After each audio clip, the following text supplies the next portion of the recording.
Sometimes, all it takes is one quiet act of kindness to change everything.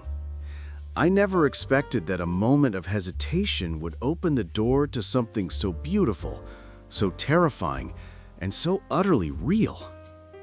When Rachel found a man curled up near her garage in the dead of winter, her first instinct was fear. And who could blame her? A woman alone, a stranger outside in the snow, silence thick as the storm itself. But instead of slamming the door shut, she paused. What if he's not dangerous? What if he's just broken?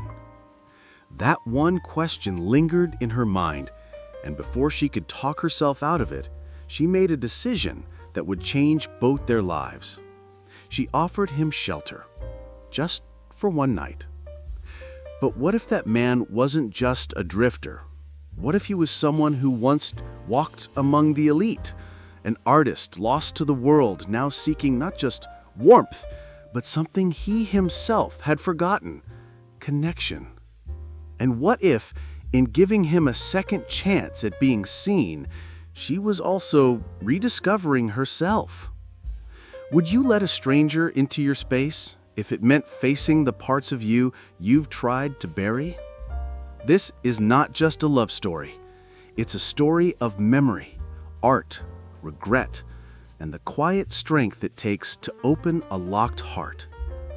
You'll want to stay until the end, because what begins in a frozen garage ends in an art gallery where two souls finally see each other and themselves for the first time.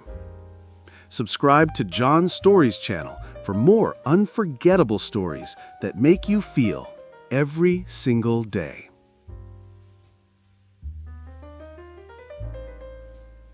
Snowflakes twisted through the night air like bits of torn paper, dancing chaotically across the windshield of Rachel's aging sedan.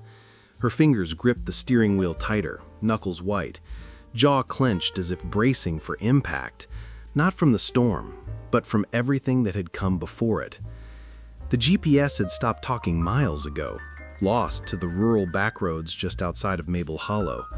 All she had now was a memory of the listing photos she'd obsessively studied online and the faint glow of her headlights bouncing against endless white. Then she saw it, just barely, a crooked mailbox and a rusted garage door framed by snowdrifts, as if the house itself had curled up and gone to sleep. "This is it," she whispered. The sound of her own voice startled her. It had been hours since she'd said anything out loud. She killed the engine and sat motionless. Boston was behind her now. 6 years of tangled dreams, an engagement that never made it to a wedding, and a betrayal she still hadn't found the right words for. Her fingers hovered over the keys, trembling slightly. "I just want to disappear," she thought. "To be somewhere no one knows what I lost, or how stupid I was to believe them." She stepped out into the cold. The wind hit her like a slap, turning her breath into clouds of regret. Her boots crunched over frozen gravel as she fumbled with the keys. The rental had been untouched for months. Bare walls, dusty air, furniture that looked like it had stories, but no one left to tell them. She dropped her bag and exhaled into the silence. The kind of silence that doesn't just fill a room, it echoes your fears back at you. She moved slowly toward the small curtain-covered window facing the garage. The snow was falling harder now, wrapping everything in a thick white hush. And then a sound. It was faint, a scrape, metallic, not the wind. Her body went still. Another scrape, louder this time, like metal dragging across cement. Her heart stuttered. She turned slowly toward the door and spotted the baseball bat leaning against the coat stand, a leftover from her brother's high school years. She gripped it, knuckles tightening, and stepped back into the night.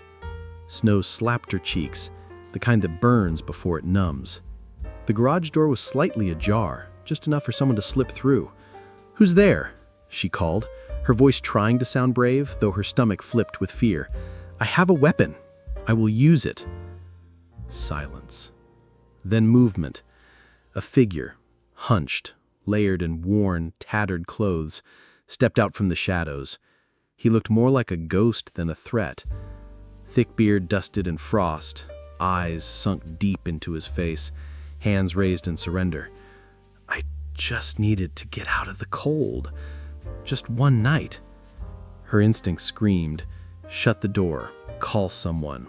But then she met his eyes. Gray, heavy, and hollow.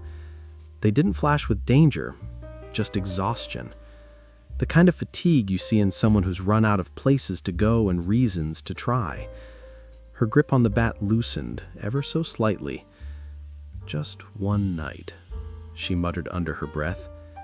She didn't even know why she said it, but the words felt like they had been waiting inside her for days, maybe weeks. Maybe she wasn't just talking to him. Maybe she was trying to convince herself that one night of kindness wouldn't cost her everything. There's a blanket in there. I'll bring it. He didn't move, just stood there, stunned like he had forgotten what it felt like not to be turned away. Moments later, Rachel returned with a scratchy wool blanket and a bottle of water. She held them out silently. "I won't cause trouble," he murmured. "You better not. Not cruel, just tired." He stepped inside and curled up on an old crate, wrapping the blanket around him like it weighed more than it did. Rachel closed the garage door with a soft thud and locked it. The click sounded louder than she expected. Back inside, she leaned against her door and closed her eyes. "What are you doing?" she whispered. It should have been the end of it, just one night. But even as she tried to shake the unease, something flickered behind it. A strange calm, a shift. A door had opened, not just in the garage, but in her heart. The one she thought she'd bolted shut long ago. The next morning, Rachel woke up tangled in too many blankets and too little sleep. The heater ground. Coffee was the first thing on her mind. She padded into the kitchen barefoot, still half asleep, and turned on the machine. The scent of dark roast soon filled the room. Familiar, grounding, comforting. But something felt off. She peeked through the frosted window toward the garage. It was spotless. The dusty floor had been swept clean. The boxes stacked in the corner had been straightened. The blanket was folded perfectly. Tight corners, square edges. Her father had folded like that. He was a Marine. That wasn't something you picked up on the streets. Then she noticed the mug. A ceramic mug sat on her back step, steam curling from it like a question mark. Cocoa. No note, no knock, just cocoa. Made the way she liked it. How did he know? She stepped outside and lifted the cup to her lips. Warm, not too sugary, like a memory she didn't know she'd forgotten. Her fingers tightened around the mug. She glanced at the garage door, then back at the cocoa. Maybe he had peeked through the pantry window. Maybe he just guessed. Or maybe, just maybe, he was the kind of person who paid attention, even when the world had stopped looking back at him. She knocked softly before opening the door. He sat on a tarp in the far corner, tying worn boots with careful fingers. When he looked up, his expression softened. "You cleaned," she said, more observation than accusation. "I figured it was the least I could do. You let me stay." Her eyes narrowed just a bit. "And the cocoa. I saw the mix in the pantry. I hoped you wouldn't mind." There was a pause, one of those long silences that feels like a fork in the road. "Do you need another night?" she asked. He looked down, then looked up. "Just a few days. I'll stay out of your way, I promise." Rachel's mind pushed back. Memories, boundaries, caution signs, but something else, deeper, overrode them. "Okay," she nodded. "But no surprises. No one else. Just you." From that morning on, a quiet rhythm began to settle into Rachel's life. Unexpected, uninvited, and yet somehow welcome. Each morning, before she even pulled the curtains back, She'd noticed the small things. The sidewalk had already been cleared of snow. The trash bins were rolled neatly to the curb. And one time, when she went to fix that leaky faucet under the kitchen sink, the one she had been avoiding for weeks, she heard it first, the soft clink of a wrench. She stepped into the kitchen to find him, crouched beneath the sink like it was his own house, sleeves pushed back, hands steady. He stood abruptly, clearly startled. "I'm sorry," he said quickly, wiping his hands on a rag. "I heard the drip last night. I thought, it's fine," she interrupted. And it was. He didn't linger, didn't make small talk. He just nodded and returned to the garage. But Rachel stood there for a long moment, coffee forgotten, watching the sink. It no longer dripped. Later that day, she spotted him across the street, helping Mrs. Whitmore, the neighborhood's infamous widow, carry heavy salt bags up her icy steps. The old woman had lived there longer than anyone remembered, and nobody could recall her smiling, ever. But Rachel saw it. Just a hint, a curl at the corner of her mouth, a warmth that hadn't been there before. Something about that cracked Rachel wide open. She didn't know what his name was, not yet, and he never asked for hers either. But every day the silence between them began to stretch in comfortable ways. In the mornings, she left toast on the counter. Sometimes he took it. Other times he didn't, but it was always gone. They began to talk, little by little.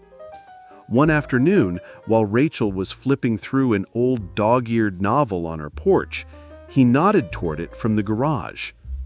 "I read that one," he said, "a long time ago." She raised an eyebrow.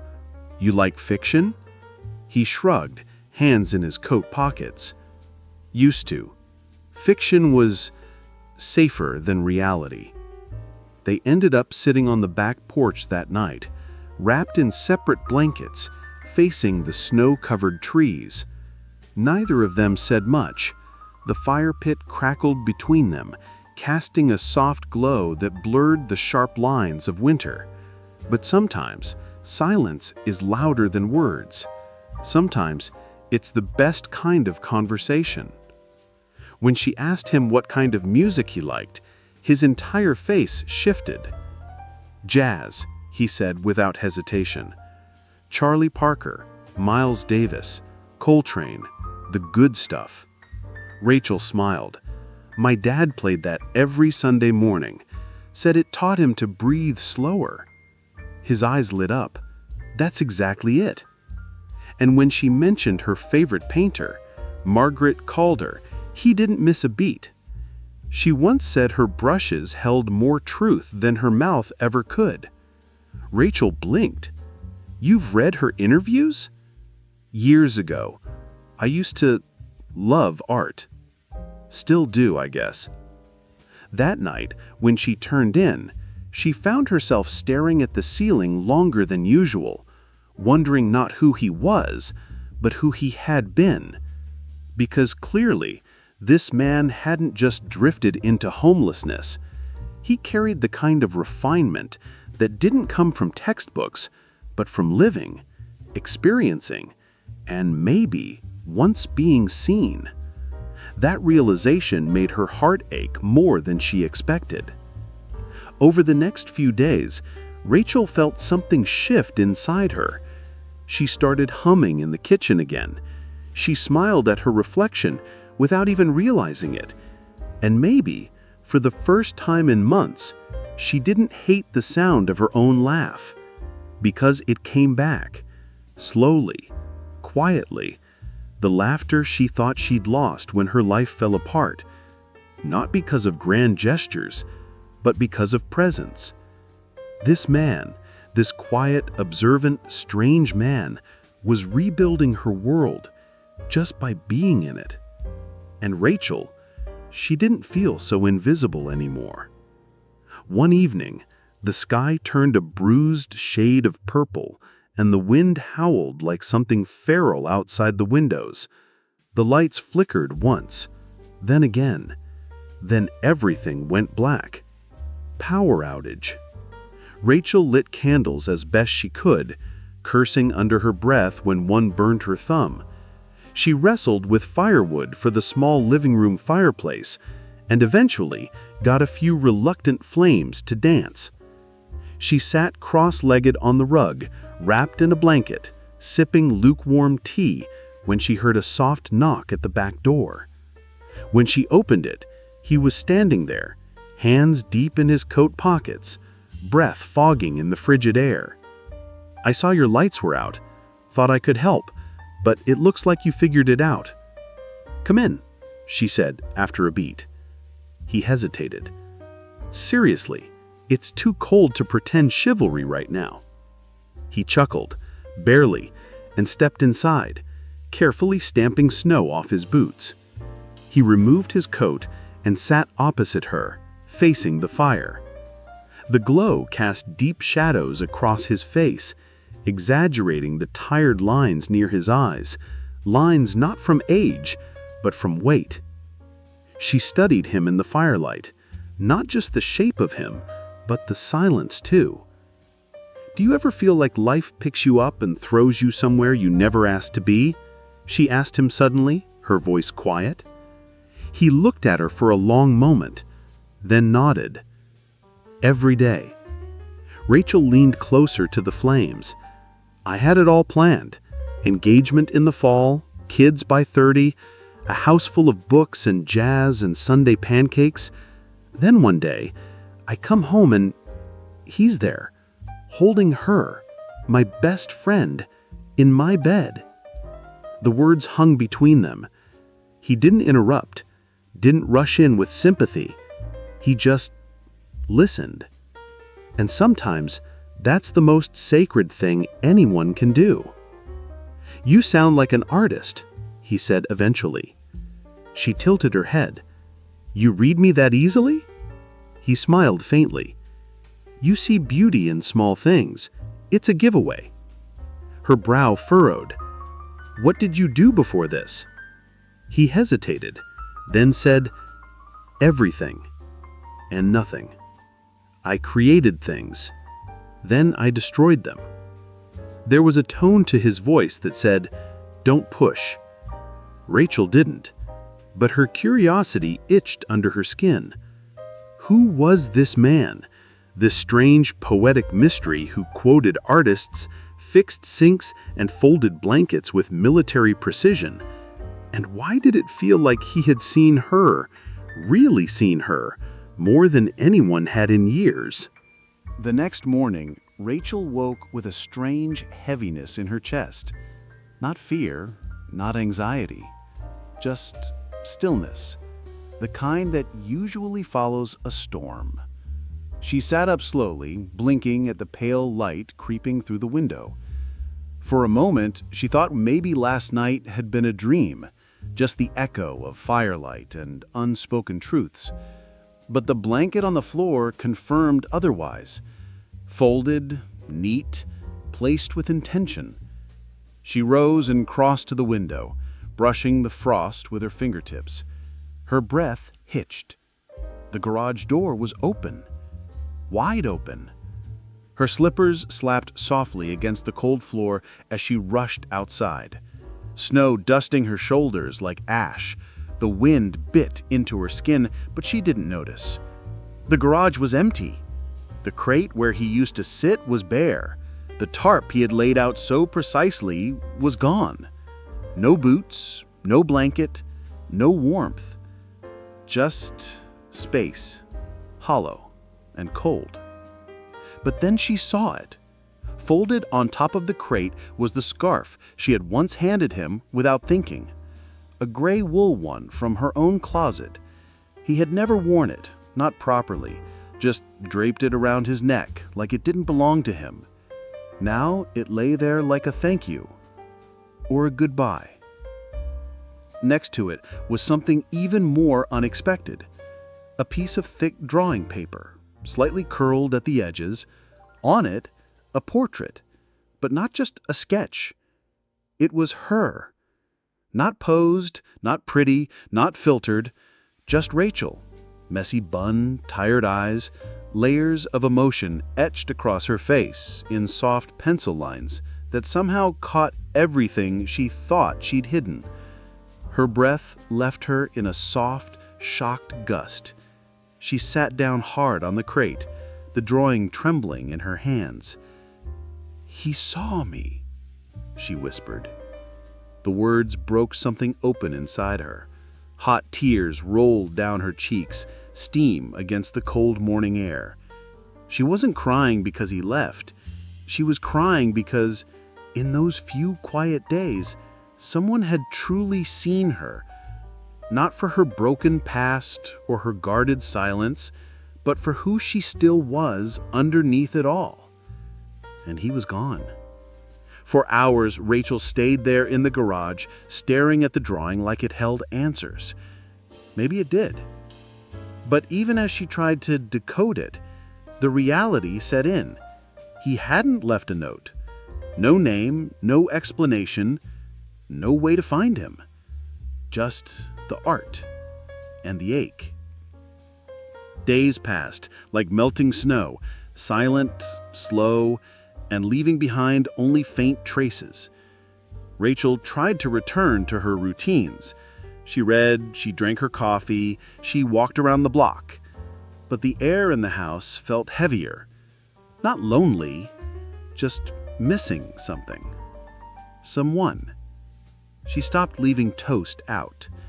And yet every time she walked past the garage window, she paused, hoped, wondered. It was Mrs. Whitmore, of all people, who gave her the final nudge. "You look like someone left you unfinished," the old woman said one morning without preamble. Rachel blinked. "What do you mean?" Whitmore squinted at her.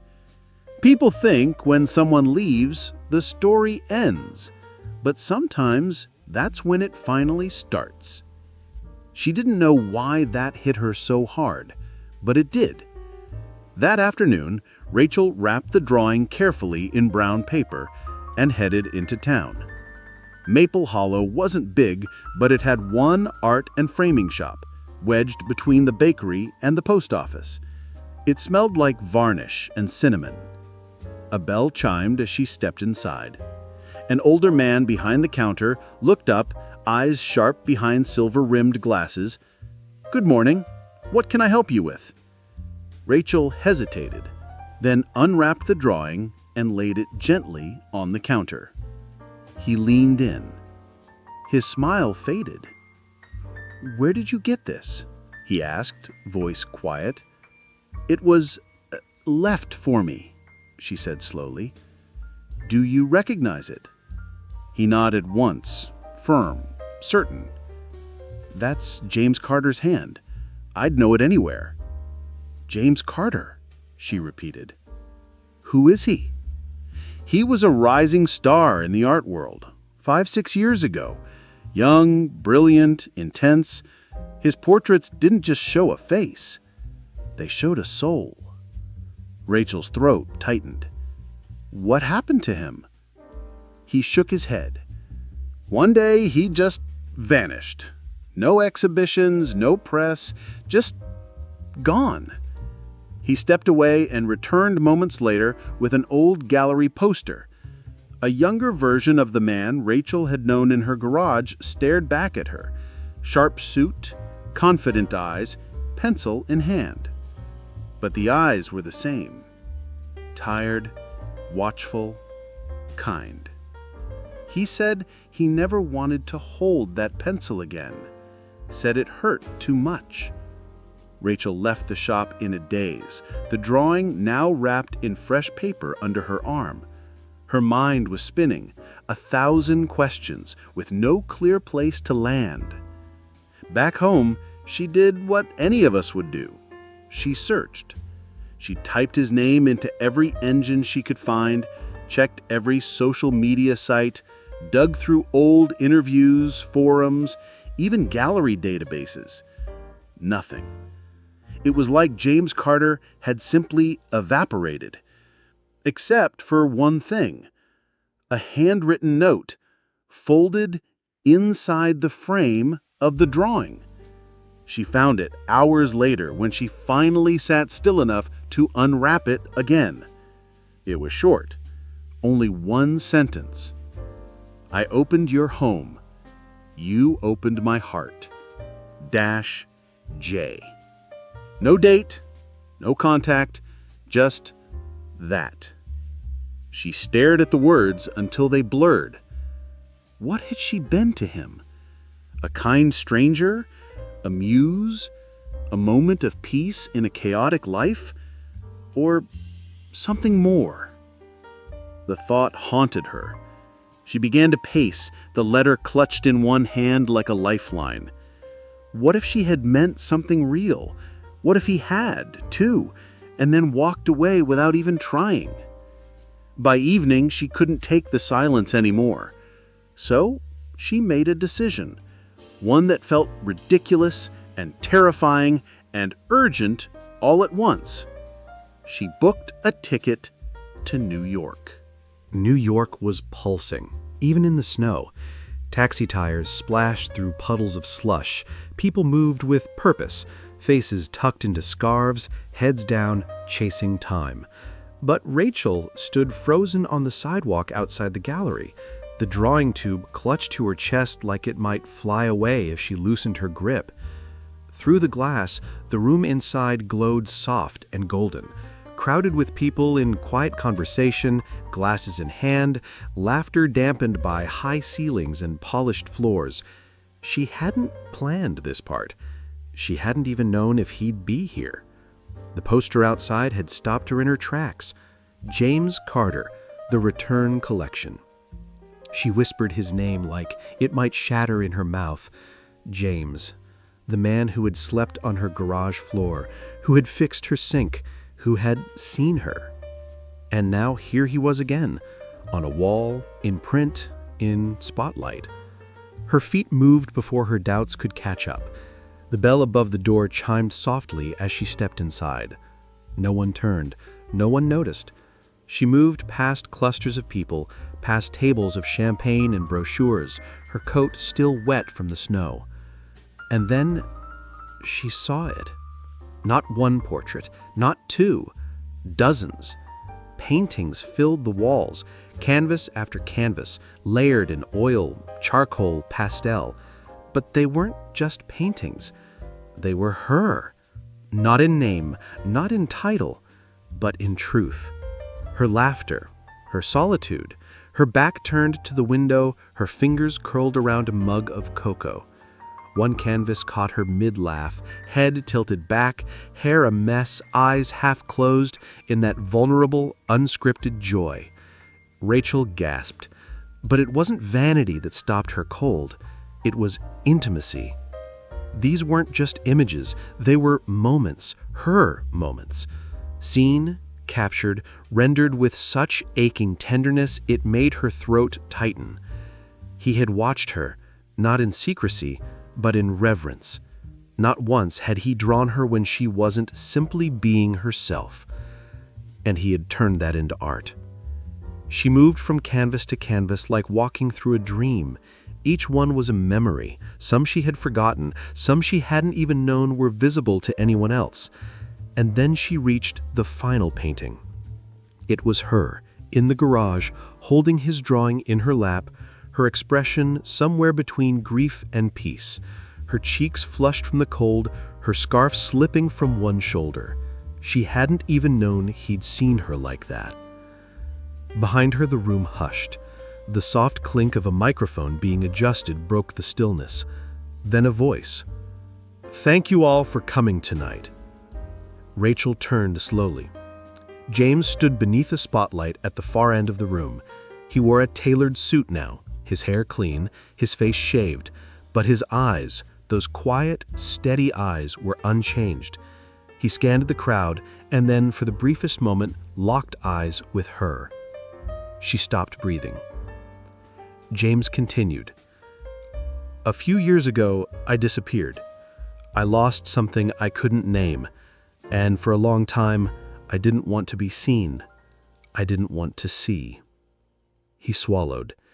And then a woman, a stranger, let me sleep in her garage. No questions, no judgment. She didn't ask my name. She didn't ask why I was there. She simply gave me warmth, a blanket, a bottle of water, and silence. James' eyes met hers again, and in that silence, I began to feel again, to see again, to remember why I ever picked up a pencil in the first place. He gestured to the room. These paintings are not just portraits. They are pieces of that silence.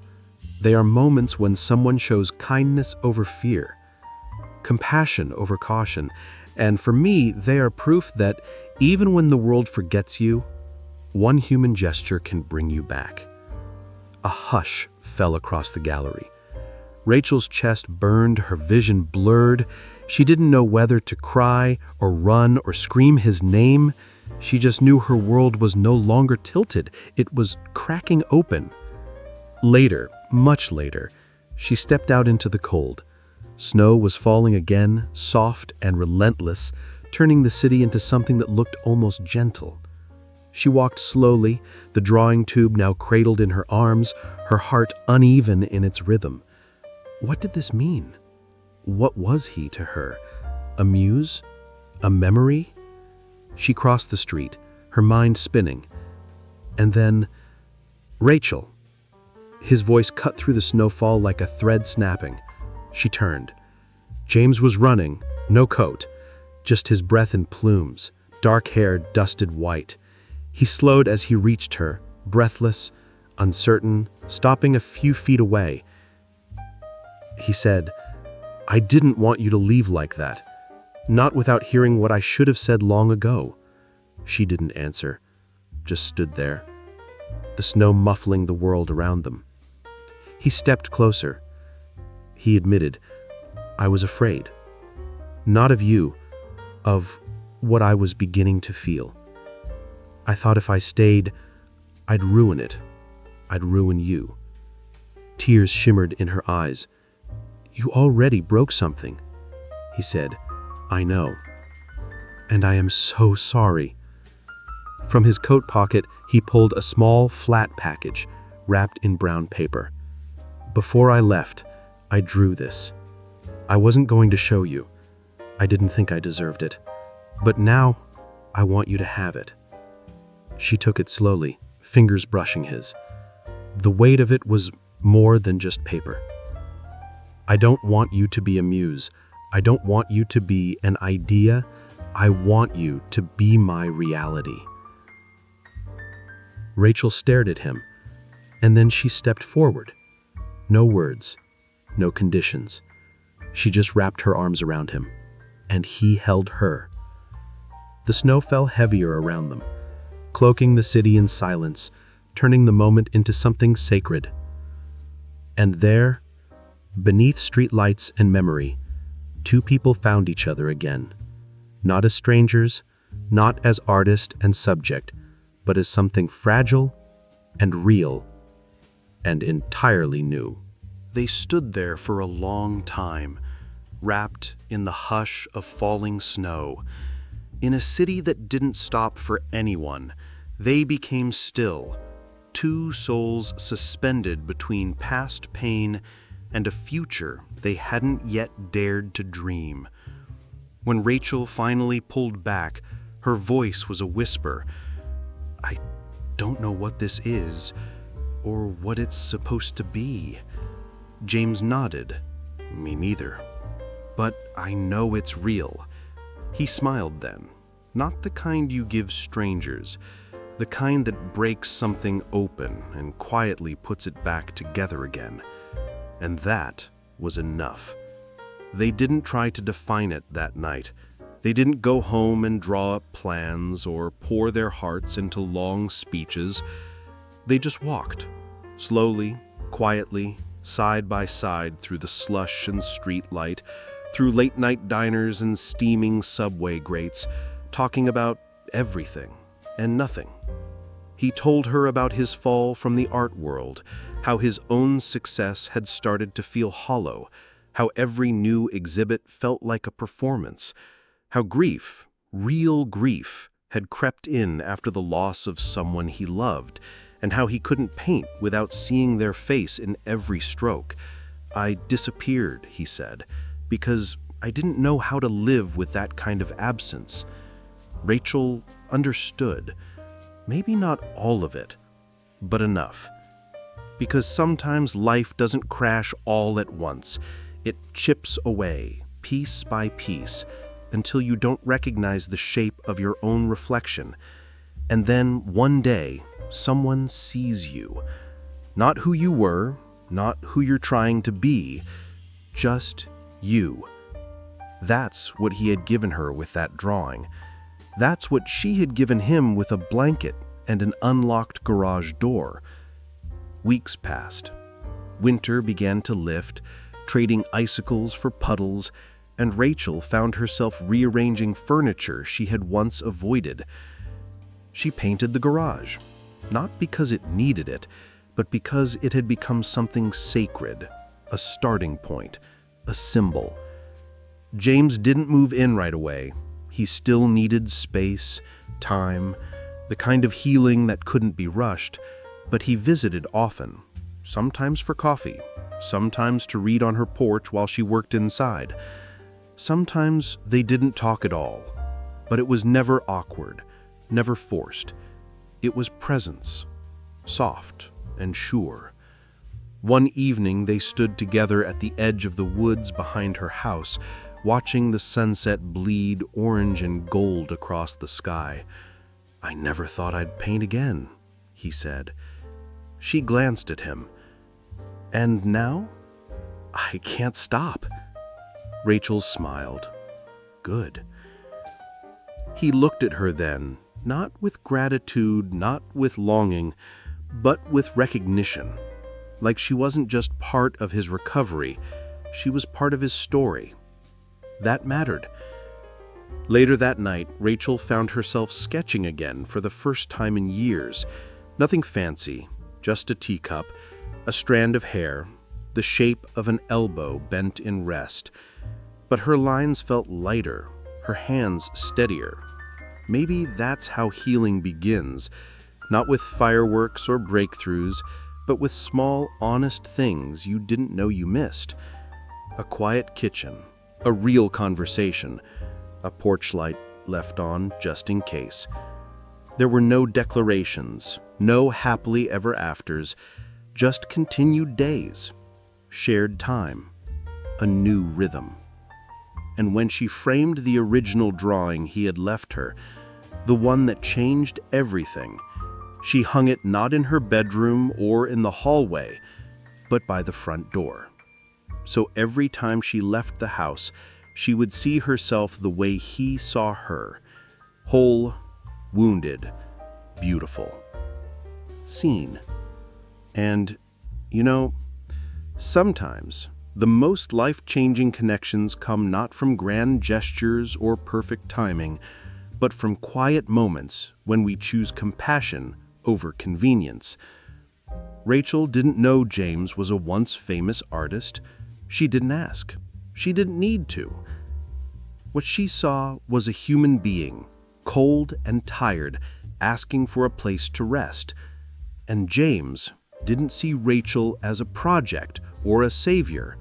He saw her in her grief, in her rebuilding, in her reluctant warmth. They didn't save each other. They saw each other. And in that act of being seen, something powerful happened. This story reminds us that it's not always about fixing someone or having all the answers. Sometimes all we need is to be kind, to open a door, to sit with someone's silence without trying to fill it. So, if you've ever felt invisible, or like your story doesn't matter anymore, remember this. Someone, somewhere, might be waiting to understand your quiet. And if you're the one standing in warmth, holding the door, don't be afraid to open it. even just for one night. You never know what it might change, or who it might bring back to life. Thanks for watching. If this story touched your heart, please like, comment, and subscribe to John's Stories channel, where real emotion, human connection, and slow burn storytelling come to life every day.